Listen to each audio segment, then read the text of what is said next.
Good morning class 7 SST लेते हैं। First chapter complete हो गया था। उसके क्वेश्चन आंसर जो है वो कुछ एक क्वेश्चन आंसर जो है वो सिंपल वाले वो आपको खुद से ढूंढ के करने हैं। उसको मैं बाद वाले एक दो वीडियो में एक्सप्लेन करूंगा और लॉन्ग क्वेश्चंस तो मैं एक अलग से वीडियो में एक्सप्लेन करूंगा आप लोगों को। मीनवाइल अभी मैं सेकंड चैप्टर स्टार्ट करता हूं और इस वीडियो में मैं सेकंड चैप्टर का इंट्रोडक्शन आपको बताऊंगा और साथ में थोड़ा ब्रीफ में डिस्कस करेंगे। तो chapter second, inside our earth. Okay, तो बेसिकली हम इसको अर्थ के स्ट्रक्चर के बारे में इस चैप्टर के अंदर डिस्कशन होगा। तो हमारा जो अर्थ है वो बेसिकली 3 पार्ट्स में डिवाइड हो गया। अगर अर्थ को यूं देखें, फर्स्ट, इसके बाद सेकेंड और ये थर्ड, फोर्थ, तो 3 पार्ट में अगर इसको देखें तो बाहर वाला जो होगा वो क्रस्ट, इसके मिडल में होगा वो होगा मेटल और लास्ट एंड में कोर। 3 पार्ट्स के अंदर इसको अर्थ का जो है स्ट्रक्चर को डिवाइड किया है उसकी कैरेक्टरिस्टिक्स के ऊपर। किसके? अर्थ के जो कैरेक्टरिस्टिक जो है, जो उसके अलग अलग जो पोर्शंस है अर्थ के, उसके जो पहले जो टॉप लेयर है, उसके बाद है मिड पोर्शन है। जैसे जैसे आप अर्थ के अंदर जाते हैं मिडल पोर्शन के बाद में जब आप सेंटर की तरफ जाते हैं अर्थ एक अल्टीमेटली सर्कल स्फेरिकल बॉल है। तो जैसे जैसे आप इस स्फीयर के सेंटर की तरफ जाते हैं तो उसका जो कैरेक्टरिस्टिक होता है उसके बेसिस पे मोटा मोटी तौर पे 3 जो है कैटेगरीज में अर्थ को डिवाइड किया है। तो इसके अंदर क्रस्ट जो है वो जो सरफेस से तकरीबन 35 किलोमीटर और सी से 5 किलोमीटर बिलो तक ये क्रस्ट का एरिया रहता है फ्रॉम लैंड, और ये आपका सी से। अब इसमें एक चीज और है, इसकी कॉन्फ़िगरेशन भी है क्या कि बेसिकली जो लैंड एरिया है वहां पे सिलिका और एल्युमिनियम जो है वो ज्यादा हमको मिलता है, और सी के क्रस्ट के अंदर सिलिका और मैग्नीशियम। ठीक है, दोनों की जो डेंसिटी है उसमें भी फर्क है। ये 1.7 है, ये 1.3 है। डेंसिटी क्या होती है? ये मास अपॉन वॉल्यूम, ये साइंस का है। मैं थोड़ा सा बता देता हूं। मास अपॉन वॉल्यूम, जिसकी डेंसिटी ज्यादा होती है, जैसे आपका वुड है, वुड की डेंसिटी कम होती है और जो आयरन है उसकी डेंसिटी जो होती है वो ज्यादा होती है। तो जिसकी डेंसिटी कम होती है वो अल्टीमेटली फ्लोट, इसकी डेंसिटी कम होने की वजह से वाटर में फ्लोट कर जाता है। वाटर में आयरन फ्लोट नहीं कर पाता। इसके पीछे का रीजन ये है, ये अपन ने डिस्कस भी कर रखा है पहले, अगर आपके क्लास में साइंस में होगा ये क्वेश्चन में। सो जो भी हल्का, जिसकी डेंसिटी कम होगी वो फ्लोट करेगा। वाटर और केरोसिन में भी देख लें अगर, तो वाटर जो केरोसिन जो होती है वाटर में फ्लोट करती है, उसका कारण डेंसिटी ही है। इसके बाद अगर हम बात अगर आगे की करें तो मेटल आता है। मेटल जो है वो सेमी मोल्टन है। विस्कस है। विस्कस का मतलब ये एक तरह का फ्लूइड का कैरेक्टरिस्टिक होती है। जैसे शहद होता है, शहद को, हनी को अगर आप फ्लोर के ऊपर या किसी टेबल के ऊपर डालोगे तो वो बहुत धीरे धीरे मुश्किल से जो है वो फ्लो करेगी, तो जितनी मुश्किल से वो फ्लो करती है और उसकी विस्कोसिटी इतनी ज़्यादा होती है, कैरेक्टरिस्टिक होती है, तो ये बहुत ज़्यादा विस्कस होती है, बहुत ज़्यादा गाढ़ी होती है, मोल्टन होती है, टेम्परेचर बहुत ज़्यादा हाई होता है इसका। और सेमी मोल्टन जैसे बोला है, इसकी जो डेंसिटी है वो कहीं 4.3 से लेके और 10 तक जाती है। जैसे अपन ने क्रस्ट में बात की, इसके अंदर भी 2 पोर्शन है बेसिकली। पहले तो टेम्परेचर की बात कर लो, तो टेम्परेचर तकरीबन जैसे जैसे आप क्रस्ट से अंदर की तरफ जाएंगे टेम्परेचर बढ़ता जाएगा। यहाँ पे तकरीबन 870 डिग्री टेम्परेचर रहता है, जो लास्ट तक एंड तक जाते हैं, कोर के लेवल तक आ जाते हैं, तब तक वो 200 डिग्री तक पहुंच जाता है टेम्परेचर। मतलब अभी जो स्टार्ट में सेमी मोल्टन है वो बिल्कुल मोल्टन फॉर्म में चला जाता है कोर के अंदर तक फर्स्ट थिंग।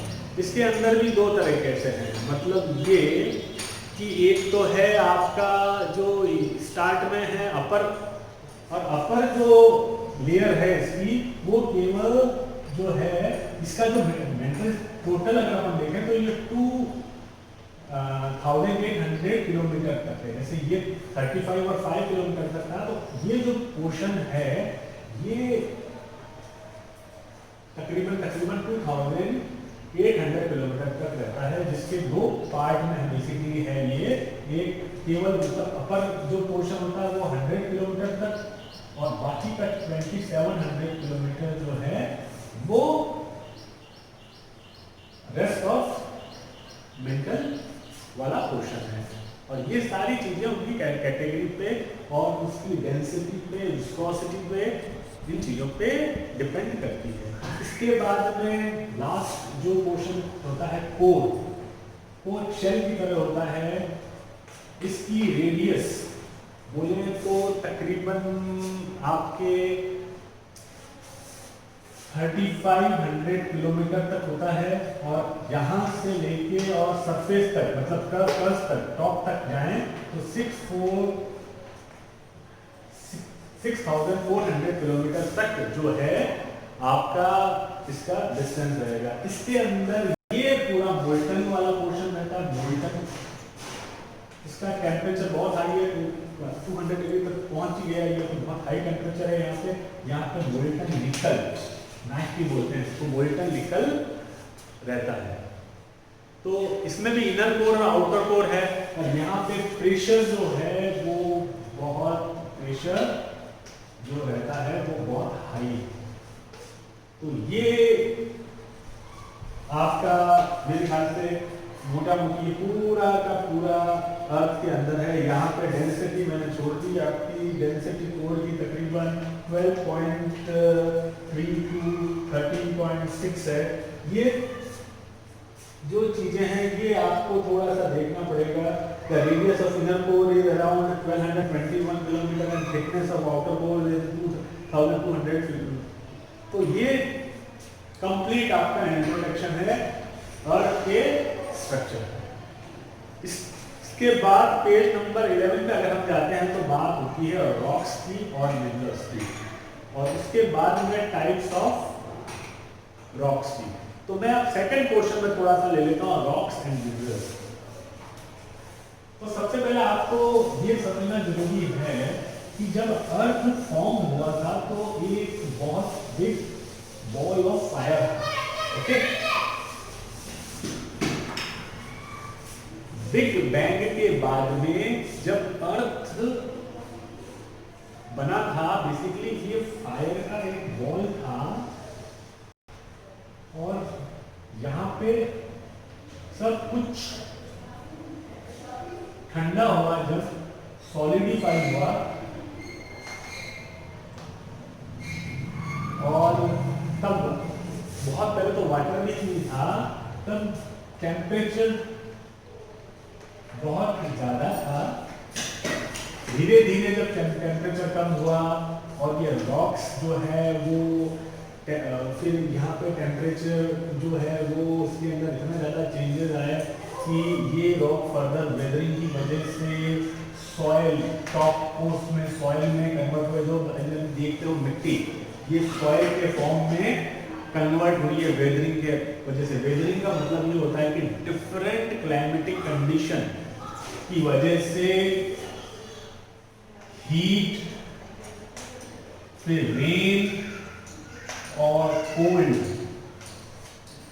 अलग अलग क्लाइमेटिक कंडीशन की वजह से जो रॉक्स होती है वो फर्दर जो है वो डिग्रेड होती है, टूटती जाती है और वो सॉइल में कन्वर्ट होती है।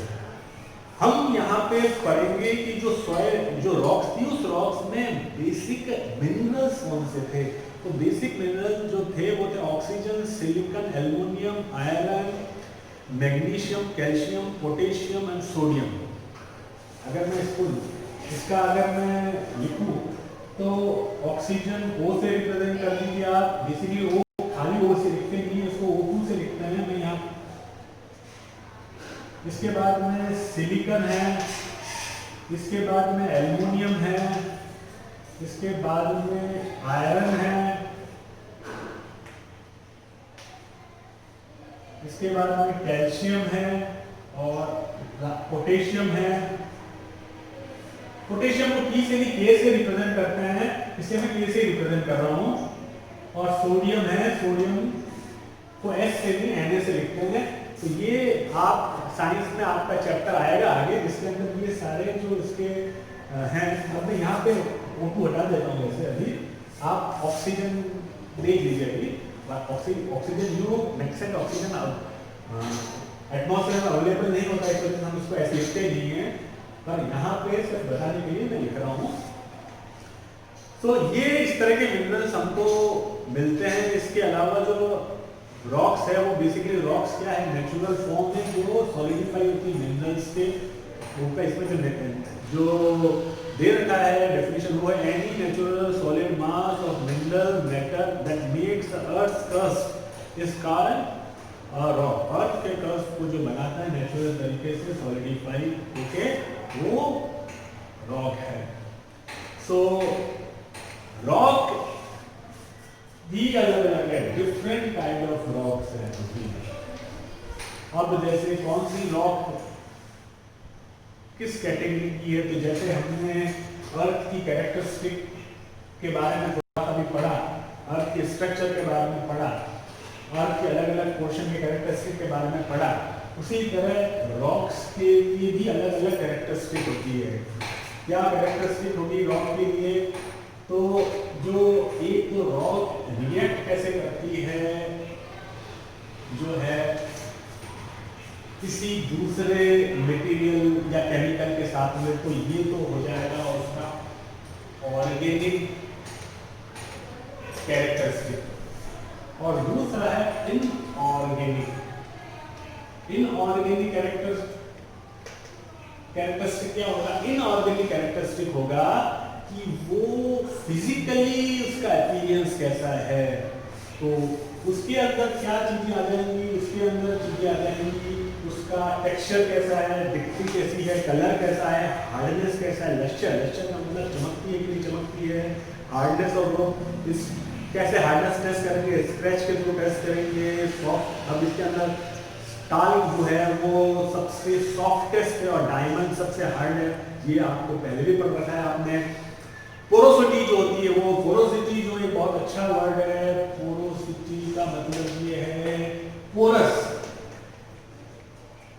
मतलब कि उसके अंदर कितने पोर्स हैं, उसके छेद कितने हैं उसके अंदर, ताकि पानी क्या है उसके अंदर से छन के जा सकता है कि जा सकता। तो पोरोसिटी टेस्ट होता है how much water penetrate into them. तो पानी कितना पेनिट्रेट होके चला जाता है, पेनिट्रेट मतलब छलनी की तरह कितना पानी जा सकता है, तो वो पोरोसिटी होता है। तो पोरोसिटी टेस्ट अलग से होता है। उसके बाद में अगर पानी के अंदर किसी रॉक को हम सबमर्ज करके रख दें या डुबो के रख दें, सबमर्ज का मतलब, तो वो कितना वाटर वो जो है वो एब्जॉर्ब कर लेता है, वो भी एक तरह की कैरेक्टरिस्टिक होती है। तो इसके अंदर जो है chalk will absorb the maximum amount of water, closely followed by sandstone.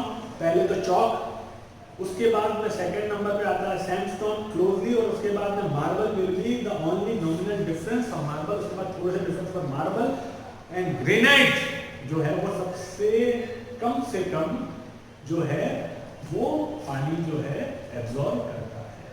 तो ये रॉक्स और मिनरल की बारे में थोड़ा सा मैंने बताया आपको। अर्थ के चारों तरफ ये रॉक्स और मिनरल मिलते हैं, और ये रॉक्स और मिनरल्स, रॉक्स के अंदर जो मिनरल्स होते हैं ये बहुत ज़्यादा यूजफुल होते हैं। आयरन आपको पता है कहाँ पे यूज आता है, कैल्शियम भी आपको पता है। इसके अलावा जो है एल्युमिनियम का भी यूज है। फिर आप अगर आगे फर्दर पढ़ोगे तो आप अगर जाओगे तो गोल्ड है, सिल्वर है, इनका भी बहुत यूज है जो हमको हमारे अर्थ से ही मिलता है। फिर अगर फर्दर अगर करें तो यूरेनियम है तो उसका यूज है। तो ये सारी चीजें तो फर्दर साइंस के अंदर है, लेकिन ये मिनरल्स का बहुत यूज है। और मिनरल्स को जो हम पानी पीते हैं उसके अंदर भी मिनरल्स होना बहुत जरूरी है। हमारी बॉडी को भी मिनरल्स की नीड होती है, हमारी बॉडी के ग्रोथ के लिए भी मिनरल्स बहुत जरूरी है। तो यहाँ पे हमने मिनरल्स पढ़ा 11 पेज नंबर में, चैप्टर नंबर 2 पे। मैं इसके सेकंड वीडियो में टाइप्स ऑफ रॉक बताऊंगा, और ये रॉक्स का फॉर्मेशन कैसे होता है ये भी बताऊंगा मैं आपको। मैं बेसिकली सिर्फ यहाँ पर सिर्फ तीन नाम बोल के छोड़े जा रहा हूँ, इस वीडियो को ड्रॉप करूंगा आज। तो 3 टाइप रॉक होती है, एक होती है एक्वेनियस रॉक, दूसरी होती है सेडिमेंटरी रॉक, और थर्ड नंबर की होती है वो होती है मेटामॉर्फिक रॉक। तो तीनों रॉक्स जो होती है उनकी कैरेक्टरिस्टिक अलग होती है, अलग अलग फॉर्म होती है, और अलग अलग कंडीशन में वो बनती है। तो आज इतना ही, थैंक यू।